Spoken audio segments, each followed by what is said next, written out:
Whether you're looking for answers to specific life questions or seeking to become the best version of you possible, welcome to the Mental Breakdown and Psychreg podcast, where we offer insight, information, and strategies based upon research and years of practice as clinical psychologists. So sit back, have a listen, and get connected with our hosts, Dr. Berney Wilkinson and Dr. Richard Marshall. Welcome back. Richard, we're going to end this week about the workplace, reviewing an article and some information that was presented in an article from NBC News entitled "The Concept of the Weekend is Dying." And of course, this one really caught our attention because it's talking about some of the things we've been talking about all week, right. And that is the tendency, our tendency to become hyper-focused and over-focused on work. We're not taking time off to rejuvenate, to recharge ourselves, and it's increasing stress and it's increasing criticism and incivility in the workplace. Mm-hmm. And so we're going to talk about that some. Yes, this is a worrisome trend. It permeates, I think, all vocations, all jobs, everything from university teaching to office work. Yeah. That we are simply gradually relinquishing the 48 hours that we used to hold dear. That this was time off for us to do things other than work, and we're gradually letting go of that. Yeah. And filling more of the work week with work. Yeah. And extending the work week into the weekend. Yeah. Troublesome. I think it's a troublesome trend. Yes. And it goes. I like where they start. It starts off. The article starts off talking about May 1st, 1886.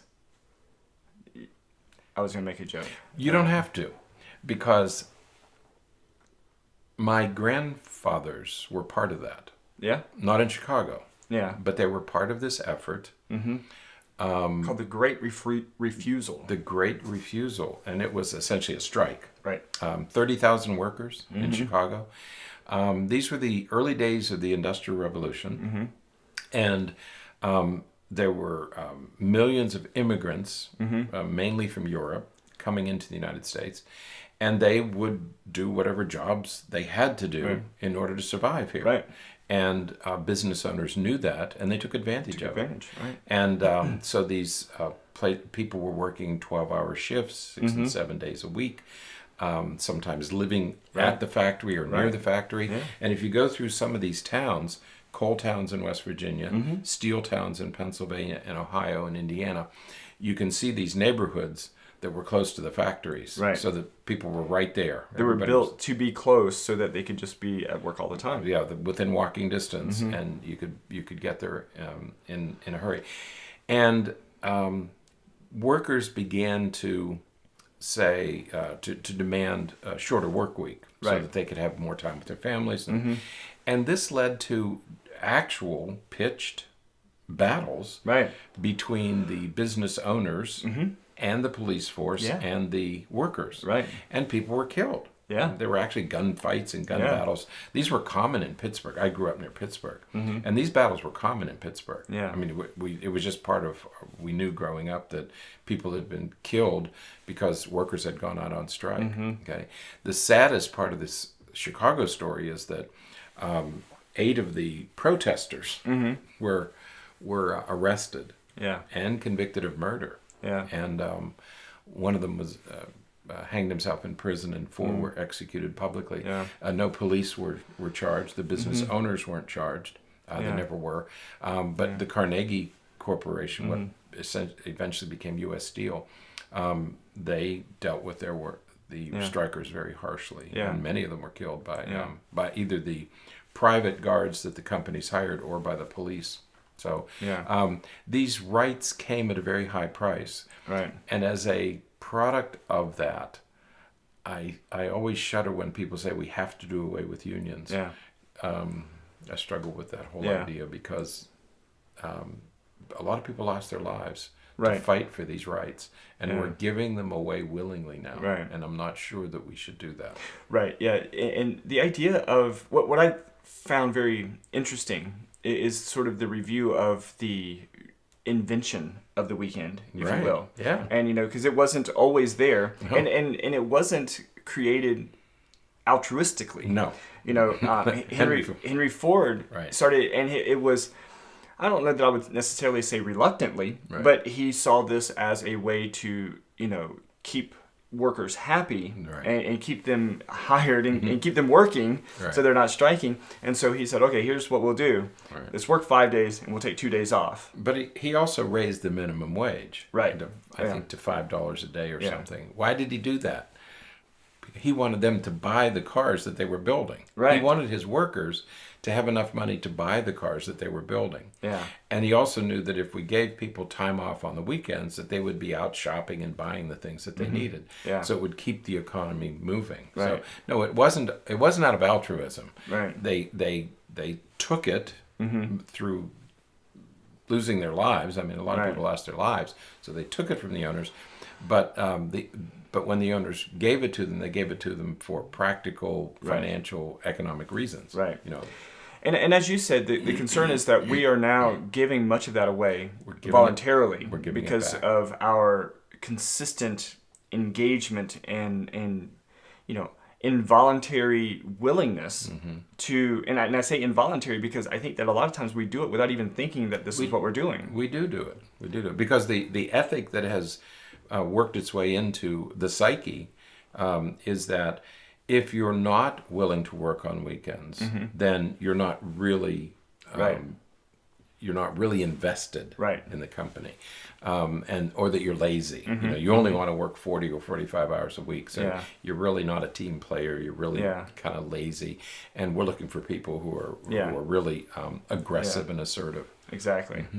Yeah. So we need to think about, as we talked about in yesterday's podcast, what does this mean for us? What does it mean that we're giving up our weekend? What is it doing? Well, one of the things that happens when people work 45, 50, 60, so many hours a week, is that we go into it with the perspective that, well, I'm going to get more done. Right. If I'm going to be more productive if I work more hours. That's right. Well, the research is really showing that that's not correct. That's not. There is a diminishing return. That after a certain point, the extra hours don't translate into increased productivity. Right. Yeah. And it's. I don't know that I would say it's counterintuitive that it doesn't. But when you is. You just assume that if I spend more time, we'll get more done. May not be the case. Right. Because what happens is, we become more stressed. That's right. We talked about that earlier this week. We become more stressed, and when we're more stressed, we can't focus, we can't concentrate, we can't problem solve as well. We're tired, and so we become less productive simply because of those reasons. The second thing is that we become more irritable, more cranky, more agitated, because the more stressed we are, the more emotional we become, and the more emotional we are, the less productive we can be, because now we're many times we find ourselves battling instead of engaging. We're battling over issues and finding confrontations and conflicts instead of finding solutions to problems. Right. So and then maybe the third reason that this is that it's problematic to work more hours is the toll that it takes on our motivation. We're not recharging our emotional, physical even batteries to the point that we can be motivated and driven and in a position where we can do the work that we want to do. That's right. Work wears you down. I mean, if you're really working hard every day, I think most of us probably do, it does wear you down, and you need to rest. You need to rest each day, and you need to rest each week, and you need to rest each month. You have to give yourself time. We mentioned earlier Stephen Covey's notion of sharpening your saw. You have to give yourself time to recover. Right. Yeah.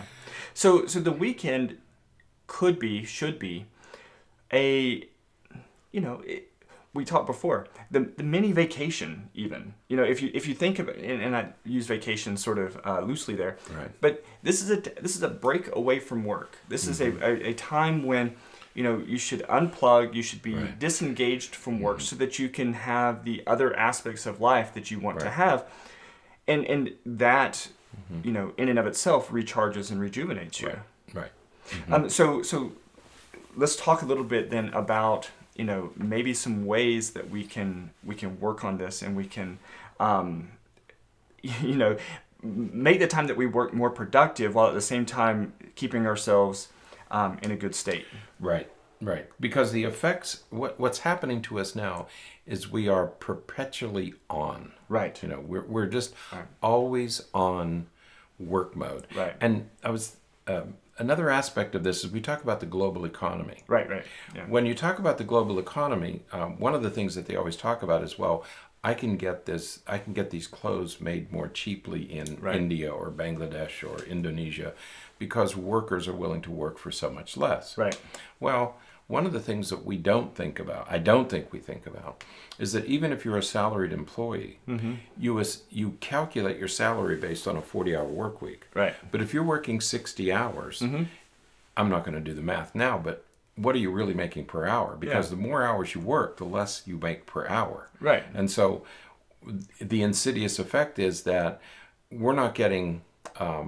we're working for much less because we're working many more hours. Right. So to go from 40 hours to 60 hours, that's a 50% increase. 50% increase in time, but you're not getting a 50% increase in your salary. Right. Plus the added stress of being on at night and early in the morning. Right. And when you're on your vacations. Yeah. Yeah. So some of the effects of being perpetually on. Right. We've already talked about stress. Right. That we have an increased amount of stress in our life. Right. And so a strategy to help with that, as we talked about earlier this week, is of course, doing things to decrease stress. So healthy sleeping, healthy exercise, healthy eating, meditation, unplugging, as we've talked about many times before, and we'll continue to talk about many times ahead. The ping, I don't know whether some phones vibrate, some ping, some notifications. The notifications that you have an email or something. Every one of those produces stress hormones. Right. It's designed to do that, and it does it very effectively. I was at a softball game, a college softball game, women's softball yesterday. And every once in a while, you'd hear a phone ring, and everybody would reach. Right. It's like we're all going for our holster, right? Everybody reaches for their phone because it's an alerting mechanism, right? And we all respond to it, right? Okay, so that creates stress, right? That's a stress response, right? Okay, right. And second is because we have stress, because we have this experience. What we're finding is that we are, and it shows here that there was a, in the medical journal Lancet, we've talked about Lancet before, that the risk of stroke among employees who work 55 or more hours per week is 33% higher than those who work 35 to 40 hours a week. That's an alarming statistic, isn't right. it? So the effects of this always perpetually being on is that it does have an effect on our physical health. That's right. As well. And so, again, staying disengaged, staying healthy. We know that some of the things that protect us, protective factors, that's the word I was looking for. Some of the protective factors for things like stroke and heart problems and all is exercise and eating, good sleeping and good exercise and meditation and unplugging. So hopefully we're seeing a recurring theme here, that the strategies that we use to decrease stress are things to help prevent all of the problems that we are and will be talking about that are caused by working through the weekend. That's right. Because you're giving up all those other things. We talk about, what do we always give up? We always give up the proper food, proper sleep, proper exercise. That's what you're giving up when you're working. When you go beyond 40 hours, you get into the 50s, you get into the 60s, you begin to experience, you will begin to experience health problems. Inevitably. Right. Now, we've already talked about the fact that working through the weekend actually makes us less productive. And we already talked about, the issues related to stress and some of those issues. But what happens also is we really it really has an impact on our sense of value of things. So the value of our time, the value of our time with family, the value of our time at work, those values begin to get out of sync. They begin to become disproportioned. And so that becomes a major issue for us. We're spending more time at work, less time with our family, when reality is that, when we're not at work, we need to be spending quality time with our family to really build those relationships. Right. And it's interesting that all of the world's major religions have made accommodations for downtime. Right.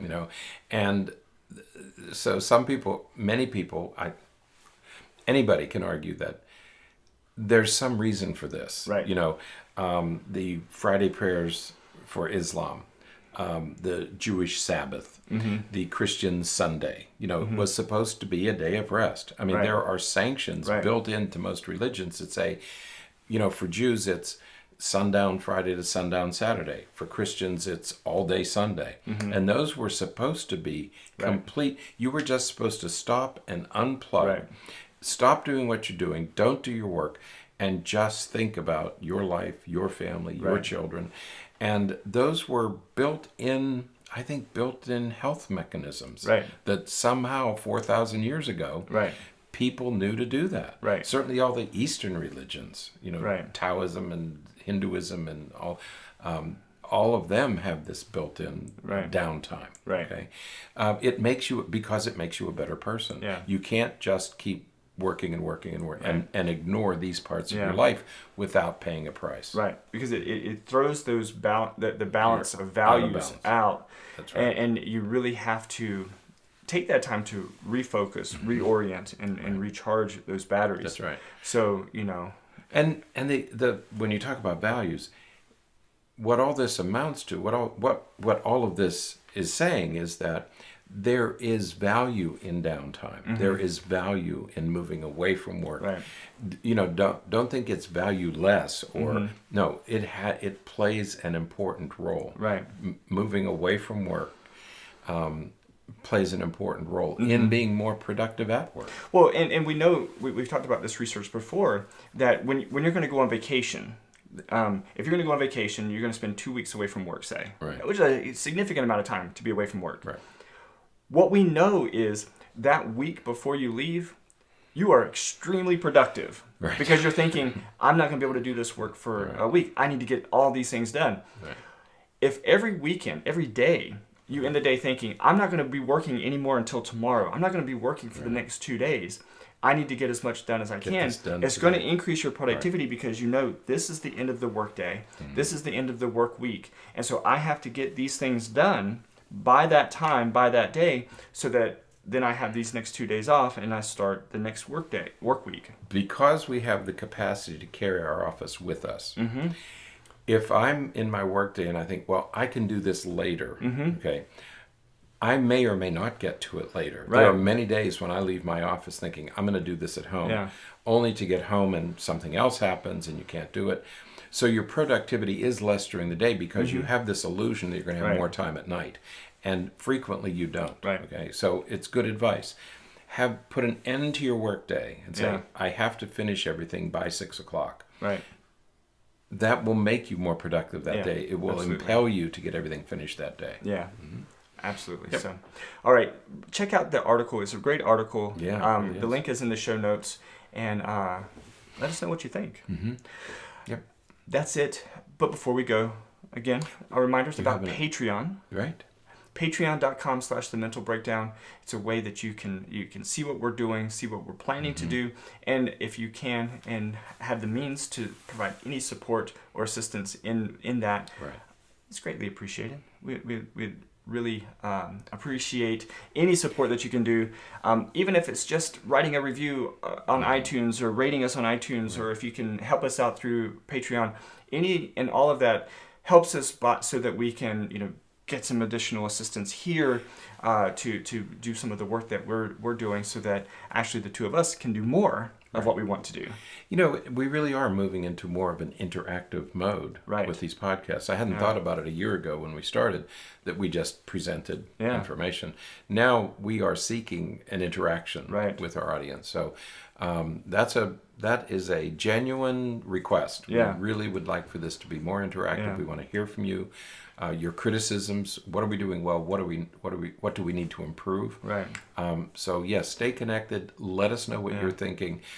We are open to suggestions. So we are getting some great comments and questions through YouTube, on the YouTube channel, and I try to respond to all of them. So make sure that you know, if you write to us, I do my best to respond to every thing that comes in, and you know, again, we want to produce more. We want to, you know, get more out there and help out however we can. So patreon.com/thementalbreakdown, links in the show notes if you can and are willing and have the means to help out in any way.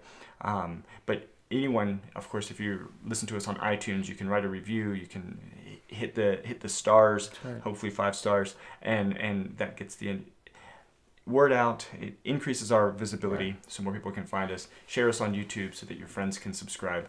That would be groovy. Also. Contribute in whatever way you can. Absolutely. So love to hear from you. That is it for today. Until next time, stay happy, stay healthy, and forget to be afraid.